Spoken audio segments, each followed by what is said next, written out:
नमस्कार. आप्पाचीवाडीमध्ये श्री हरसनाथाच्या पदस्पर्शाने जे पावन झाल्या भूमीमध्ये आम्ही कृषीचं आणि देशी गाईचं प्रदर्शने आम्ही आता 4 वर्षाला भरवतोय. हे आता 5वं आमचं वर्ष आहे. चांगल्या पद्धतीनं त्याला देशी गाई जनावरांचं पाळणाऱ्या कृषी शेतकऱ्यांचं चांगलं सहकार्य आणि प्रतिसाद चांगला आहे.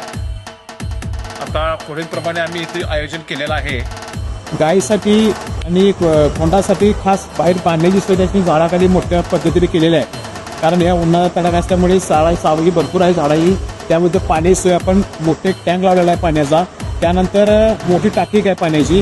त्यामुळे पाण्याची सोय व्यवस्थित उत्तमरित्या केलेली आहे. आणि तसंच जे आपले गायीचं सेवक येणार आहे म्हणजे गायीला जे मालक गायीचे मालक आहेत किंवा नवीन स्टॉलवाले येणार आहेत त्याच्याने आपण जेवणाची सोय सुद्धा केलेल्या आहेत.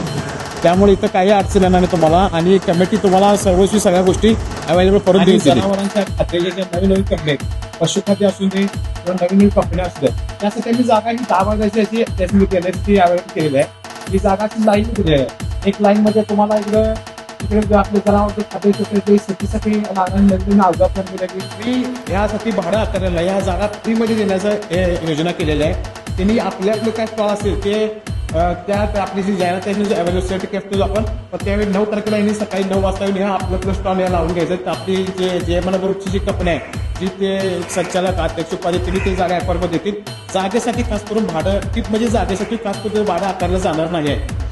आणि त्यानं आल्यानंतर त्यांनी जेवणाची बी खास करून आमच्या या ग्रुपच्या मार्फत जेवणासुद्धा याची उत्तमरित्या सोय केलेली आहे. त्यांनी यावं आणि या प्रदर्शनचा निर्णय त्यांनी चांगल्या पद्धतीने हे करून ज्या वस्तू ते नवीन नवीन तयार केल्या आहेत किंवा शेतीचे जे अवजार आहेत नवीन ज्या व्हरायटीतून तयार केल्या असतील त्यांनी आपल्याला लावून इथं आपल्या हे करू शकता. तिथे आपल्या माध्यमातून या ग्रुपच्या माध्यमातून आप्पाच्या माध्यमातून लोकांपर्यंत पोहोचवण्याचा आमचा हेच होत आहे.